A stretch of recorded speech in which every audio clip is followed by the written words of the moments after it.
El material que se les va a presentar a continuación corresponde al curso Laboratorio de Biología General, código 581.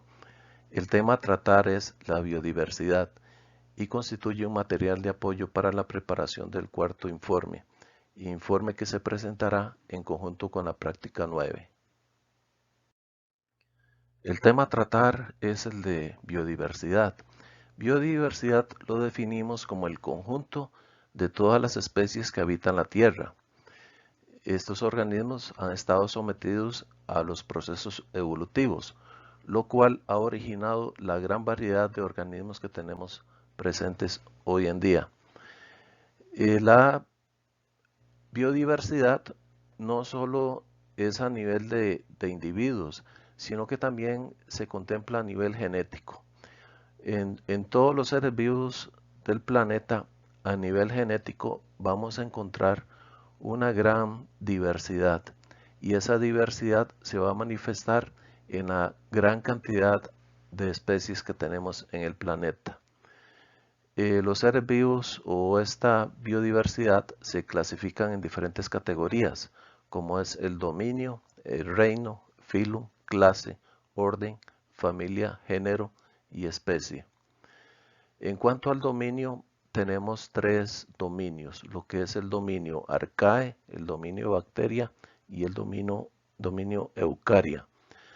Los dominios arcae y bacteria corresponde a lo que se llaman los organismos procariontes, es decir, son organismos que carecen de núcleo definido. El ADN se encuentra disperso en el citoplasma, no está encerrado en una envoltura nuclear. El otro dominio eucaria corresponde a los eucariotas o eucariontes. Son organismos que poseen un núcleo definido, dentro del cual se encuentra confinado el ADN. Nosotros pertenecemos al dominio eucaria, al igual que pertenecen los protistas, los hongos, las plantas y los otros animales.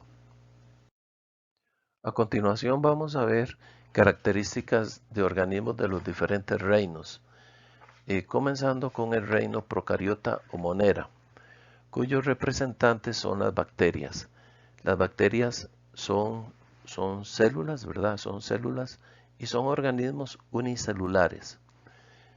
Poseen una pared celular compuesta de peptidoglicano, a diferencia de las plantas en que el componente de la pared es la celulosa, y en los hongos que el componente celular es la quitina. En este caso el componente de ellos es el peptidoglicano. No poseen núcleo, ¿verdad? Al ser procariontes, el ADN está en el citoplasma en una región llamada nucleoide. Las bacterias en su estructura interna son más simples que la célula eucariota, es decir, tienen menos estructuras celulares. Básicamente lo que tienen son ribosomas, pero carecen, por ejemplo, de aparato de Golgi, retículo endoplasmático, etc. También son células muchísimo más pequeñas que una célula eucariota. Ellas se clasifican en tres grandes grupos de acuerdo a su forma. Dentro de estos grupos hay una gran infinidad de especies, pero la clasificación de acuerdo a su forma es en Coccus. Sí, estas bacterias tienen una forma redondeada, como esférica. Entonces, ese es el tipo de Coccus. Esta fotografía está tomada con el lente objetivo de 100x. No es muy clara la imagen, pero en algunos casos podemos observar algunas bacterias individuales en una forma redondeada. Acá tenemos una fotografía tomada de la web donde vemos con más claridad su forma. Vean la forma redonda. Ellas no forman estructuras o organismos multicelulares, ¿verdad? Son organismos individuales, células individuales, unicelulares. En algunos casos forman grupos, ¿verdad? Pero no constituyen organismos multicelulares. La segunda clasificación en cuanto a forma es de bacterias tipo bacillus. Aquí se refiere a que las bacterias se unen formando hebras, como especie de un rosario. Imaginarse que cada cuenta de un rosario es una bacteria. Entonces ellas forman hilos o hebras uniéndose entre ellas. Este es una fotografía con un lente objetivo de 40x. Aquí al 100x ya vemos un poquito más clara la forma de la bacteria, donde está formando una especie de hebra. Y aquí una fotografía tomada de la internet donde se ve la agrupación de estas bacterias formando esa hebra que habíamos mencionado.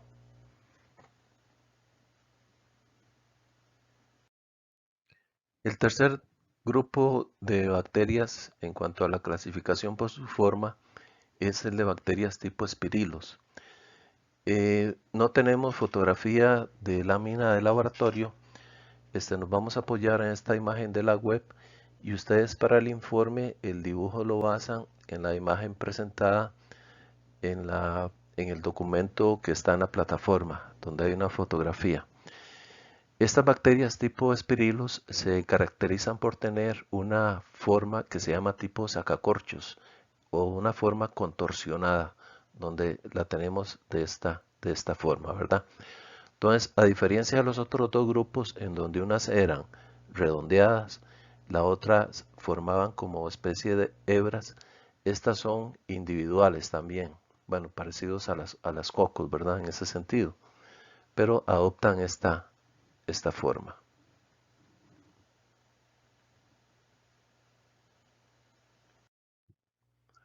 Ahora vamos a entrar ya a lo que son los eucariontes. Propiamente comenzamos con el reino protista. Los protistas, como buenos eucariontes, van a tener un núcleo bien definido y van a tener una organización más compleja que los procariontes. La mayoría de los protistas son unicelulares, es decir, una sola célula es un ser vivo. Sin embargo, también en este grupo tenemos multicelulares. Es el caso, por ejemplo, de las algas. Tal vez han visto las películas de vida marina o dibujos animados donde aparecen en el mar una especie de plantas donde van moviéndose los peces. Bueno, esos no son plantas, son algas y son protistas, que son multicelulares. Vamos a comenzar observando un protista que es el que se llama ameba o amoeba proteus. Es esta que tenemos acá, aunque aquí tenemos dos. Acá tenemos una acá y la otra acá. Hay dos pegadas. En este protista podemos ver varias características. Primero, la presencia de la membrana plasmática. Toda célula, hay que recordar que se compone de membrana plasmática. Entonces, tiene membrana plasmática, acá está el citoplasma y esta región oscura corresponde al núcleo, donde está el ADN. Estos protistas tienen una forma muy particular de alimentarse, son depredadores. Ellos cuando encuentran una partícula de alimento van a hacer proyecciones de la membrana plasmática o celular de tal forma que van a envolver esa partícula y ya envuelta la van a procesar, a internarla hacia adentro de ella. Acá tenemos esa bacteria, perdón, ese protista, esa ameba, donde ha encontrado una partícula de alimento y comienza a formar proyecciones de la membrana plasmática. Estas proyecciones se llaman pseudópodos. Entonces, estas proyecciones van a envolver la partícula de alimento, la ingresan hacia el interior de ellas, donde enzimas se encargarán de destruir o procesar ese alimento. Tenemos luego otro protista que se llama Paramecium. semejan como granos de arroz, ¿verdad? Igualmente acá vemos cada uno de estos, ¿verdad? Es un protista, un ser unicelular, se comportan como unicelulares. Tenemos la membrana celular, tenemos el citoplasma y esta parte oscura es el núcleo.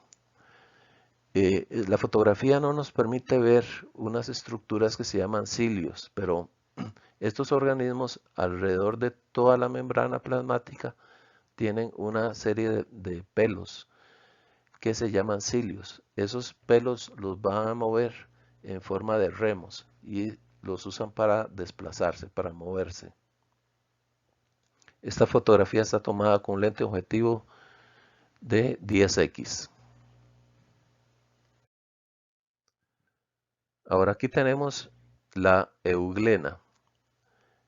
Las euglenas también son protistas, tienen forma de granito de arroz también. Esta fotografía fue tomada con un lente objetivo de 10x. Vamos a tener acá, vamos a ver las aumento.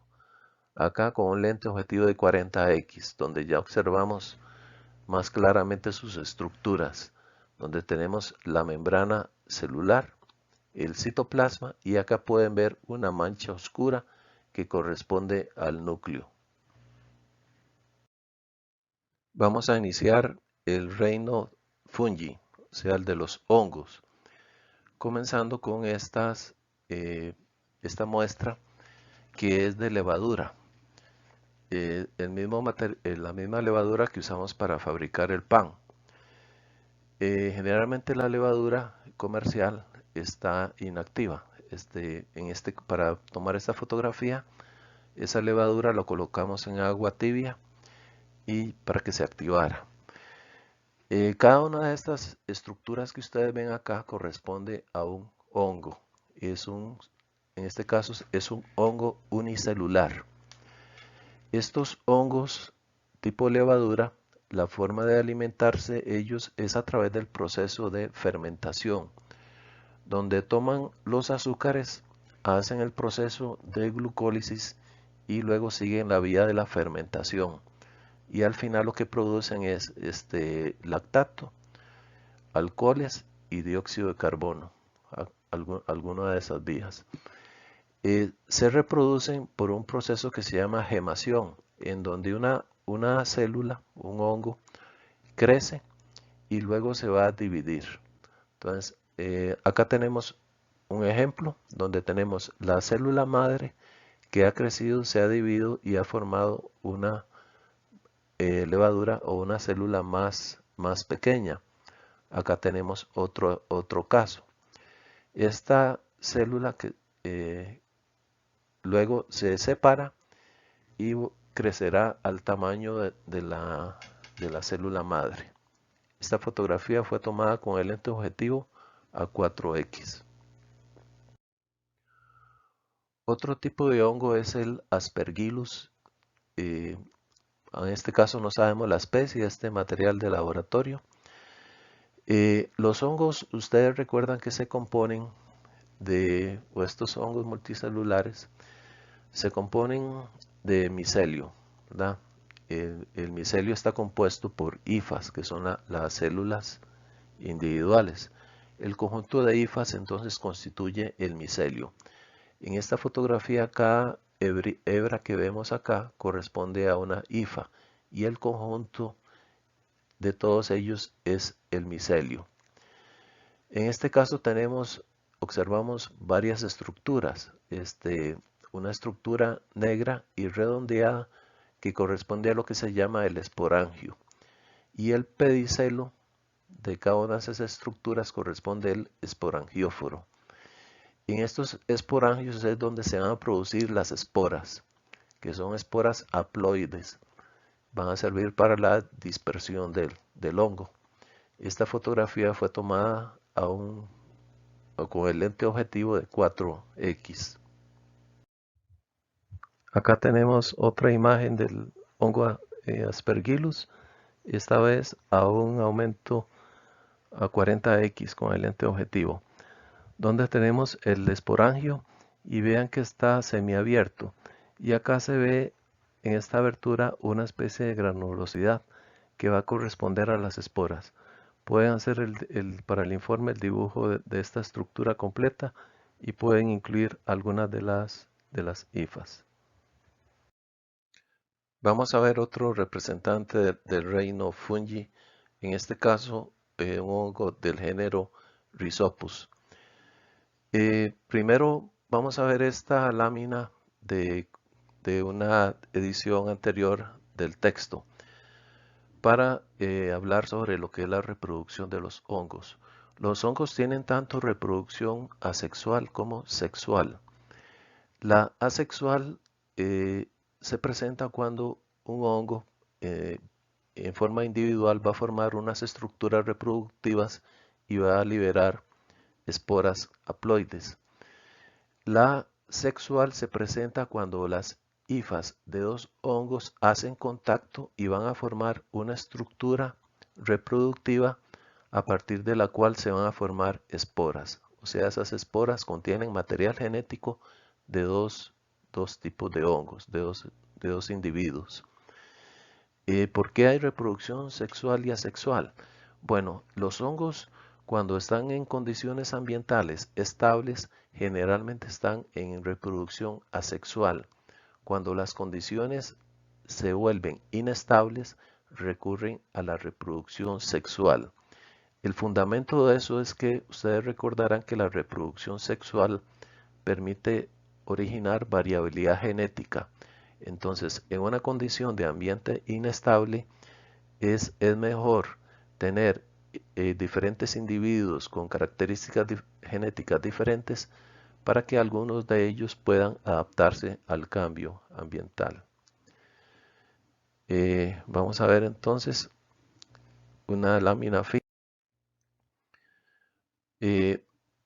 Acá tenemos una estructura originada a partir de la unión de dos hongos en reproducción sexual, en donde tenemos acá una parte de la hifa de uno de los individuos y aquí la parte de la hifa del otro individuo, y se ha formado una estructura que se llama cigoesporangio. A partir de este cigoesporangio se va a formar luego una estructura que se llama esporangio, y en ese esporangio es donde se van a formar las esporas para la dispersión del hongo. Entonces, este es un caso, ¿verdad?, de reproducción sexual. Para efectos del dibujo en su manual, dibujan esta estructura y pueden dibujar algunas de las hifas acá presentes.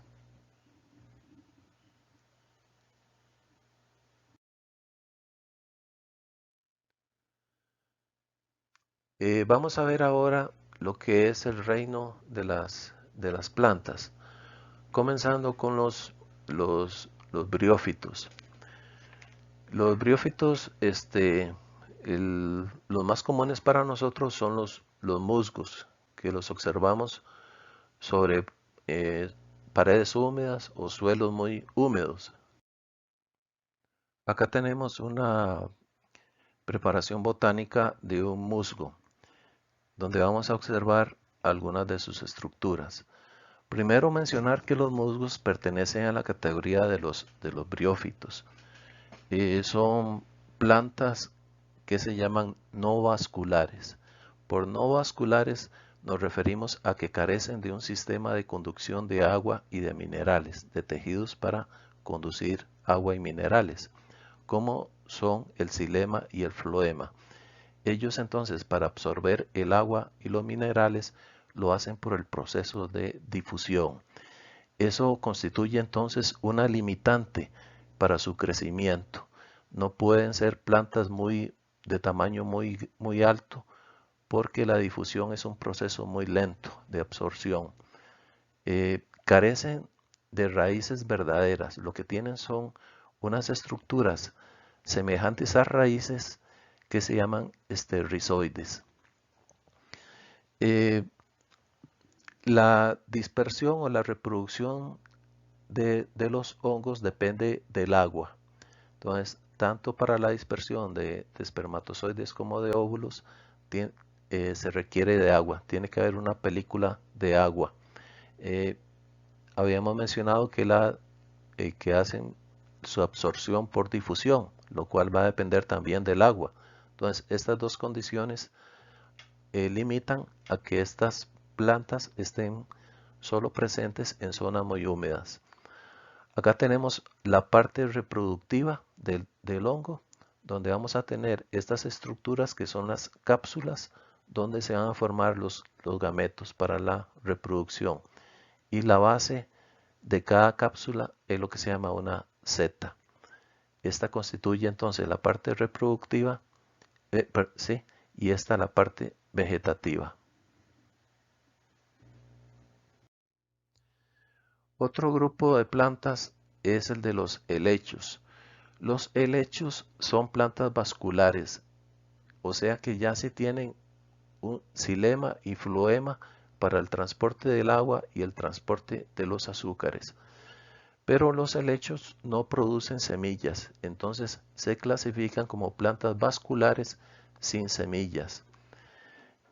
Los helechos siguen siendo dependientes de hábitats húmedos o acuáticos, igual que los briófitos, aunque ya en menor medida, pero siempre dependen del agua para la reproducción. La forma en que se propagan los helechos es a través de esporas. Recuerden que no tienen semillas, lo hacen por esporas. Las esporas se producen en unas estructuras que se llaman esporangios. En algunos casos también se les llama soros. Los encontramos en la parte inferior de la fronda o de la hoja. Son unas estructuras circulares donde ahí se van a formar las esporas. En los hongos, esta estructura de acá no se le llama hoja, sino que recibe el nombre de fronda.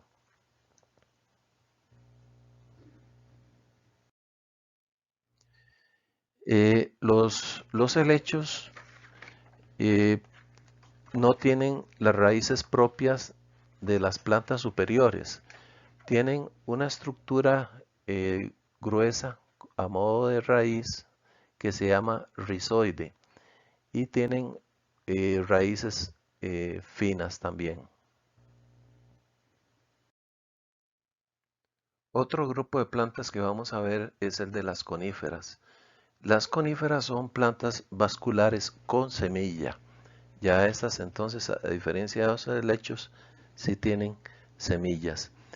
Estas plantas son propias de zonas templadas, zonas donde hay un largo invierno y donde durante ese periodo no hay disponibilidad de agua para esas plantas. Entonces, ellas han adoptado una serie de características que les permite vivir en esos climas. Una es la reducción del tamaño de las hojas. En esta fotografía ustedes ven que se observa a modo de escamas. Cada una de esas escamas constituye una hoja. La reducción en el tamaño de la hoja permite que estas plantas reduzcan la pérdida de agua por evaporación durante esos periodos de baja disponibilidad de agua. Otras adaptaciones incluyen, por ejemplo, la presencia de sustancias anticongelantes, ¿da? Donde permite que sus fluidos internos no se congelen durante esas épocas de invierno. El caso de la presencia de resinas, por ser esta una presentación virtual, no podemos evidenciarlo. Pero si ustedes cerca de sus casas tienen algún árbol de ciprés, pueden cortar una hojita para que vean la presencia de esa resina. Entonces, para efectos del informe, van a dibujar una sección de esta planta o de algún ciprés que tengan ustedes en su casa y dibujan las hojas modificadas, que son hojas reducidas en tamaño. El siguiente grupo de plantas es el que constituye las angiospermas, o sea, las plantas con flor. Entonces son plantas vasculares con semilla y con flor. Este es el grupo más exitoso de plantas en el planeta, es el que tiene la mayor biodiversidad. En esta imagen podemos ver, ¿verdad? Lo que son las raíces, ¿verdad? Lo que es el tallo, las hojas y la flor. En las angiospermas, su enorme éxito se ha debido básicamente a tres características. Una es el desarrollo de una hoja ancha que permite una fotosíntesis más eficiente, poder llevar a exponer una mayor área de la hoja para hacer fotosíntesis. Otra innovación de ellas fue el desarrollo de la flor, lo cual le ha permitido atraer organismos polinizadores. Entonces, a diferencia de los briófitos y de los helechos que dependían del agua para la dispersión de sus gametos, las angiospermas la dispersión lo hacen en gran medida por medio de organismos polinizadores, básicamente insectos que llegan buscando néctar, se les adhiere el polen y como estos insectos tienen una gran capacidad de dispersión, pueden volar grandes distancias y transportar el polen a flores que estén distantes. La otra gran innovación de las angiospermas es el desarrollo del fruto, ¿da? El cual permite también una dispersión de las semillas por medio de organismos que se van a comer los frutos. Entonces, esas tres innovaciones son las que han hecho que estas plantas sean las más exitosas en el planeta. Ustedes van a coger alguna planta que esté en sus patios, en su jardín, que tenga flores y van a hacer un dibujo general de las estructuras. Si tienen alguna planta que tenga frutos también, pueden hacer otro dibujo para representar los frutos. Vamos a ver representantes del reino animal, comenzando con lo que es la pulga. La pulga es un insecto, pertenece al grupo de los artrópodos, es decir, va a tener lo que se llama un exoesqueleto, que es esta parte externa. El caso de las pulgas son organismos que se llaman ápteros, es decir, carecen de alas. Las pulgas son organismos adaptados para el salto, entonces ellas tienen, como todo insecto, 3 pares de patas, o sea 6 patas, donde van a tener las 2 patas delanteras, las 2 medias y las 2 patas traseras. En las pulgas, las patas traseras están adaptadas para el salto, entonces son muy robustas y muy grandes.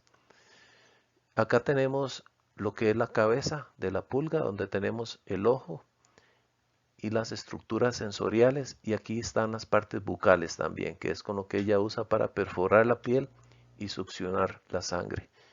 Luego tenemos este segmento, este segundo segmento y este tercer segmento constituyen el tórax.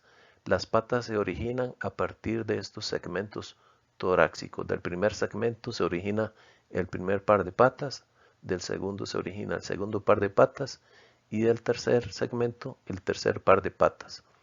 A continuación tenemos el abdomen, que es donde están el sistema digestivo y el sistema reproductor.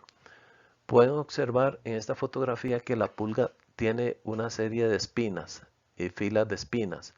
La función de estas espinas es adherirse al pelo del animal.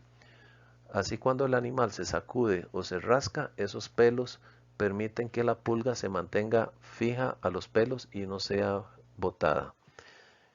Y acá vamos a ver una fotografía a un mayor aumento, bueno, otra sección de la pulga más bien, para ilustrar la pata trasera completa. Vean que es una pata muy grande, ¿verdad? Muy robusta, adaptada para el salto. Las pulgas son importantes porque, aparte de que son parásitos y nos causan molestias e irritaciones de la piel, en el caso del ser humano también transmiten algunas enfermedades, como por ejemplo la peste bubónica y el tifus murino. Estas enfermedades son causadas por bacterias. Las pulgas en algunos casos se alimentan de ratas. las ratas contienen la bacteria. Entonces, la pulga se alimenta de la sangre, adquiere la bacteria y luego, si hay un ser humano, pasa al ser humano, lo pica y en ese momento le transmite la bacteria que va a causar esas enfermedades.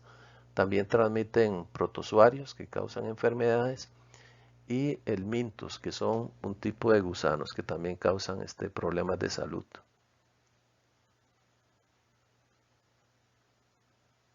Fotografía.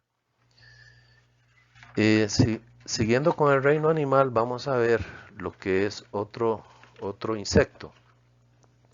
En este caso tenemos lo que se llama una chinche de agua, de una familia que se llama Velostomatidae. Estos organismos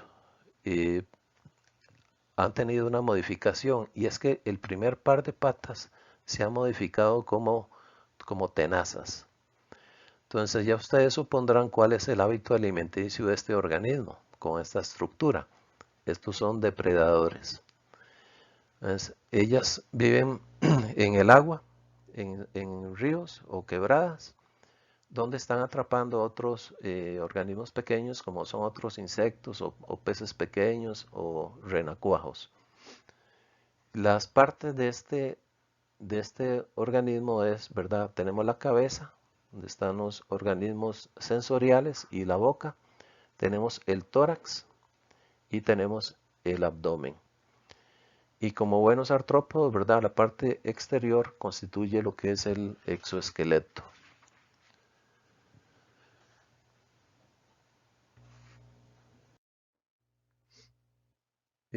Finalmente tenemos otro representante del reino animal, como es el caso de la lombriz. La lombriz es un organismo que ha tenido pocos cambios evolutivos, ha estado siempre en un ambiente muy estable. Entonces, en realidad no ha cambiado mucho a lo largo de los siglos. Son organismos muy importantes, ¿verdad? Porque ellos permiten el reciclaje de nutrientes en lo que es el suelo. Ellos se alimentan de materia orgánica y conforme se van moviendo y van excretando, van liberando material orgánico que habían tomado en otra parte. Acá vamos a tener lo que es la cabeza.